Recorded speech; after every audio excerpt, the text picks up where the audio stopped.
Humberto Calderón fue ministro de Petróleo de Venezuela y presidente de la poderosa Organización de Países Exportadores de Petróleo, la llamada OPEP. En otros tiempos. En otros tiempos, efectivamente. De hecho, él tiene un libro en el que relata su experiencia, la OPEP por dentro, los años dorados. Bueno, don Humberto Calderón, buenas noches. Buenas noches, encantado de estar de contigo. entrada, hombre, a mí lo de este baboso sujeto impresentable que es el tal Monedero, diciendo que la presidenta de la Comunidad de Madrid, que tiene 40 años, tiene Isabel Díaz Ayuso. 40 y algo, vamos, o sea, que no... que en su juventud fue falangista, pero vamos a ver, el falangismo no existía. La falange no existía. Si no existía la falange. Cuando ella era... Este sujeto baboso. No olvides que ellos tienen que justificar el pago. Sí, de alguna manera. ¿No? Ella es nacida en el año 78. Fíjate tú. 78, imagínate. 3 años después de la Yo no muerte sé de cuándo estaban los falangistas, no sé a qué falangistas se refiere. No, bueno, es imposible, o sea, baboso porque, bueno, en fin... Claro, sí que no había. Que no había... Es una cosa lamentable. Bueno, vamos a ver, don Humberto, ¿qué opina usted de Zapatero? Bueno, mira, a confesión de parte, relevo de prueba, como dicen.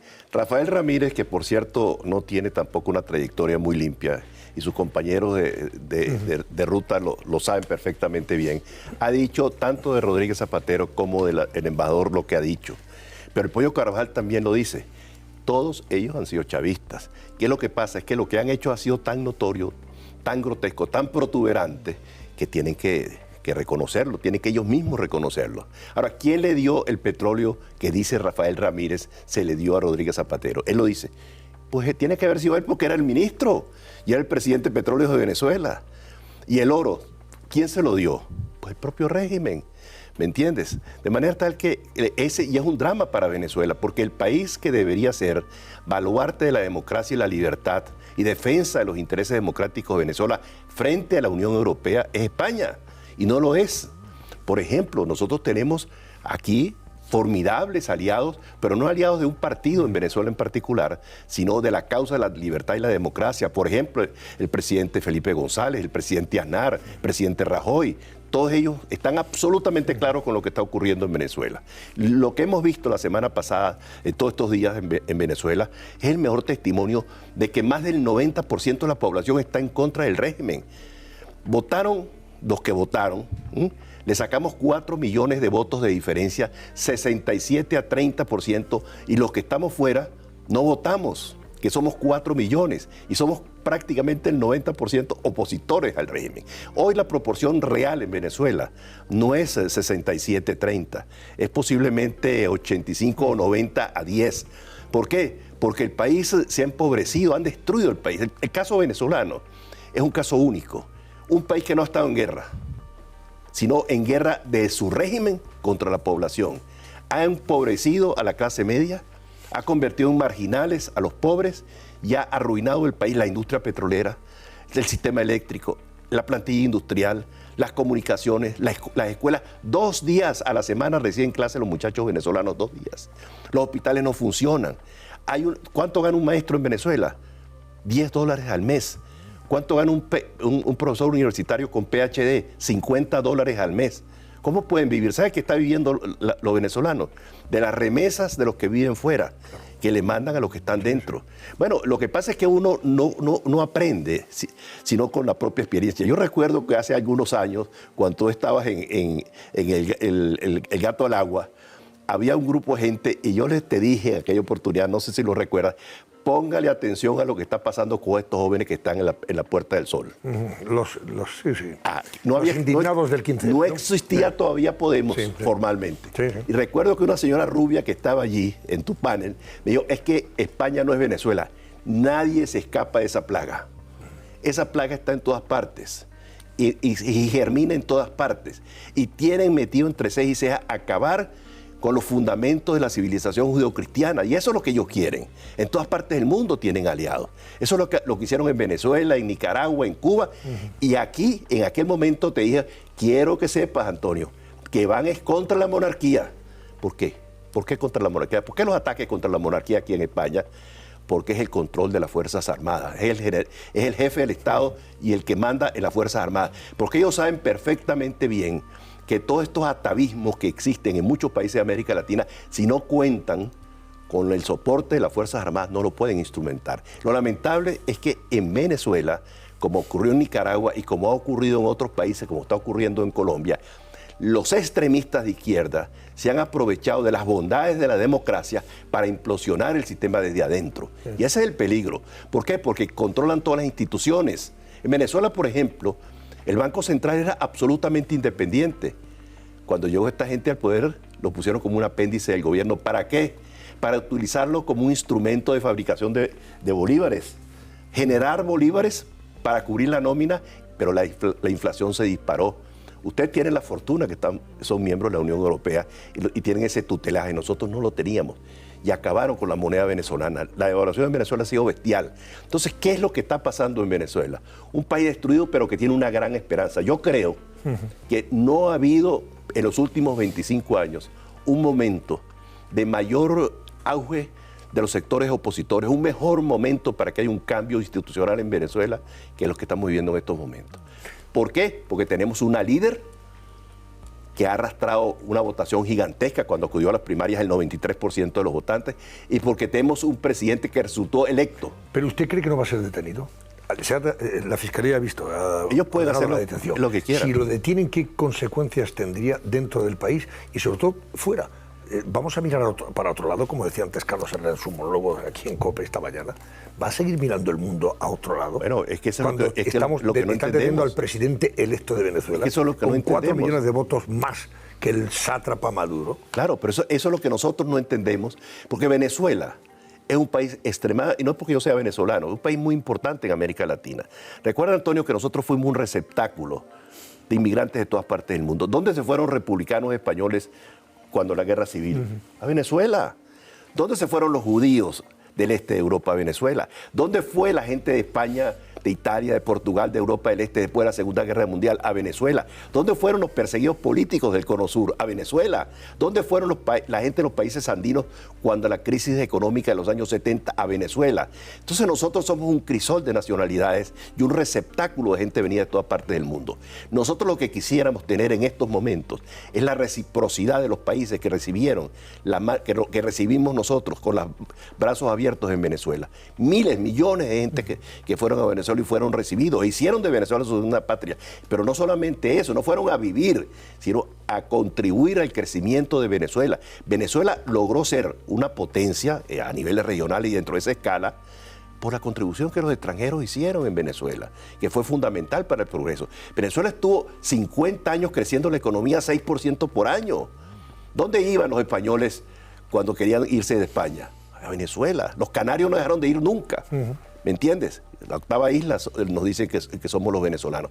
Venezuela fue un país de oportunidades. Ahora, con un cambio de gobierno, Venezuela va a ser un país de oportunidades nuevamente. ¿Usted cree que va a caer? Tiene que haberlo. ¿Cae Maduro? Tiene que haberlo, mira. Pero ¿cómo va a caer si ya ve usted que está sustentado? Bueno, va a caer por y que dos está razones. Reprimiendo al pueblo de una forma salvaje. Sí, pero tenemos un liderazgo muy sólido, en primer lugar, que lo personifica María Corina Machado. Tenemos a Edmundo González, que es un hombre sereno, bien equipado intelectualmente, con mucha bonomía, que es una llave muy buena la de María Corina con él. No porque María Corina no tenga eso, pero es la juventud y el empuje de María Corina con la sabiduría de un hombre mayor, porque no es ningún muchacho, ¿no? Edmundo González. Y eso es muy importante. Y eso es un mensaje muy importante para el país, porque la reconstrucción de Venezuela no lo van a hacer los muchachos, ni lo van a hacer los viejos. Lo van a hacer jóvenes y viejos, porque tiene que ser una combinación de la experiencia con el empuje. ¿Usted cree que, hablábamos antes de Zapatero, ¿usted cree que el gobierno de España, que podía liderar efectivamente desde el exterior esa oposición a un dictador como Maduro, no hace nada porque está influido notablemente por el asesor Zapatero, que tiene intereses claros en absolutamente. Yo creo que el gobierno español está atrapado por los nacionalismos, por Podemos y por algunos sectores del Partido Socialista. Es un drama lo que están viviendo, un drama. Porque cuando tú pones los intereses personales por arriba de los intereses del país y cuando tú haces arreglos políticos indistintamente que estés afectando los intereses del país o no estás trabajando en defensa de los intereses de la mayoría de la población. Y yo creo que el pueblo español lo sabe perfectamente bien. Y nosotros también lo sabemos. Y yo lo digo esto, y usted dirá, y este es un atrevido que está hablando de política interior, porque yo también soy ciudadano español, ¿me entiende? Por eso lo estoy diciendo, si no, no lo dijera, pero lo estoy diciendo porque soy ciudadano español, nacionalizado español. ¿Por qué? Porque a nosotros nos cerraron las puertas, nos quitaron los pasaportes. Nosotros no podíamos viajar a ninguna parte del mundo. Yo tengo centenares de amigos que no pueden viajar porque le quitaron el pasaporte, no tienen documento de identidad. Lo que viajan son con unos papeles que le dio ACNUR o algunas de esas organizaciones internacionales. Es un drama. Cuando tú dices, hay que ver, yo fui embajador del gobierno interino en Colombia. Cuando yo estaba en Colombia, habían 600.000 venezolanos. ¿Tú sabes cuántos venezolanos hay hoy en Colombia? 2.500.000 venezolanos. Claro, si son 8 millones y medio los que han tenido que huir. Pero tú estás creyendo que eso se va a detener. Si no hay un cambio político, esos 8 millones se van a convertir en el doble. ¿Y por qué? Es fundamental para la estabilidad regional que haya un cambio político en Venezuela. Porque Venezuela es un foco de perturbación política regional. Primero por las migraciones masivas. En segundo lugar por la presencia rusa. Porque nosotros no tenemos por qué estar jugando en ese tablero de la geopolítica mundial. En tercer lugar porque han utilizado a Venezuela los iraníes como una plataforma de lanzamiento del islamismo radical. Porque a través de Venezuela están diseminando el islamismo radical en el resto de América Latina. Venezuela es un foco de inestabilidad regional. Nosotros no va a convertirse Venezuela en un país que se recupere si no hay un cambio de gobierno. Y la gente se percató de eso y por eso fue que votaron masivamente por Edmundo González. Álvaro Nieto, tú acabas de llegar de allí y has sido deportado incluso, pero no te dejaron entrar, ¿no? Sí, yo fui deportado el día 2 de agosto, precisamente intenté entrar en Venezuela a raíz de las elecciones porque percibí inmediatamente que estábamos probablemente en una ocasión histórica, es decir, el grado de movilización popular que se produjo los primeros días, sumado al éxito electoral, que yo creo que ha sido importantísimo, no porque haya ganado la oposición, que la oposición lleva ganando muchas veces en Venezuela, las elecciones se han robado durante décadas. La novedad ahora es que la oposición ha podido demostrarle al mundo que efectivamente le habían robado las elecciones. Y entonces yo intenté entrar en Venezuela y fui deportado el 2 de agosto después de someterme a varios interrogatorios allí en el aeropuerto de unas 3 horas. Afortunadamente a mí no me pusieron una mano encima, pero yo me acuerdo mucho de todos los que ahora sí que están detenidos en Venezuela, o bien por informar, porque hay muchos periodistas que han sido detenidos, o bien simplemente por sus ideas políticas o salir a la calle a protestar, ¿no? Hay que acordarse de esos miles de personas que están sufriendo la represión, incluidos menores de edad, 150. Es que hay 150 niños que están encarcelados. Es que el nivel de represión de Maduro ha ido increciendo y yo espero que nadie tenga ya dudas en llamar a un dictador lo que hay que llamarle, claro, que es menos un tal Rodríguez Zapatero. Yo vuelvo a la figura del expresidente del gobierno español, que tiene una influencia notable en el gobierno de España, pero también, ojo, en el llamado Grupo Puebla. Correcto. Claro, este es el que teje los intereses de ese grupo, dominado por la izquierda radical americana, iberoamericana, con Petro ahí y Lula da Silva, entre otros, más ANLO. Pero lo que aceitaba la maquinita era el petróleo venezolano. Claro. Ese era el aceite. Claro. Entonces, ¿qué opinas tú del tema Zapatero? Vamos a ver, yo creo que es evidente que Zapatero en esto está callado porque si habla va a acabar hablando a favor de Maduro y evidentemente se quiere ahorrar ese mal trago. A mí me consta que el régimen le ha pedido que se pronuncie. El régimen los primeros días después de las elecciones le presionó para que saliera y hablara a favor de Maduro. Él ha tenido la prudencia de no hacerlo porque sabe que es que le corren a gorrazos en España. Es que lamentablemente Zapatero no creo que se pueda pasear ahora mismo en circunstancias normales por Madrid, por ejemplo, donde hay miles de venezolanos que han tenido que huir de su país por consecuencia de esta dictadura. Yo esto de Zapatero lo cuento, recordarás, en un libro que yo tengo escrito que viene muy al pelo porque se llama Conexión Caracas-Moncloa, en donde cuento los históricos lazos que unen al socialismo español, a una parte del socialismo español, con la dictadura chavista. Y ahí cuento cómo arranca todo en el gobierno de Zapatero, principalmente a través de José Bono y luego, continuación, José Luis Rodríguez Zapatero, el embajador Morodo, y todo lo que hemos visto después con el señor Ábalos, Delsi, y todo el rescate de Plus Ultra, las maletas del aeropuerto, todo eso está en mi libro y efectivamente yo tengo la teoría de que si cae Maduro, al final vamos a conocer verdades muy incómodas para el señor Zapatero y para el gobierno de España, porque los vínculos son estrechísimos y lamentablemente todavía no conocemos, vamos, ni una pizca de la verdad.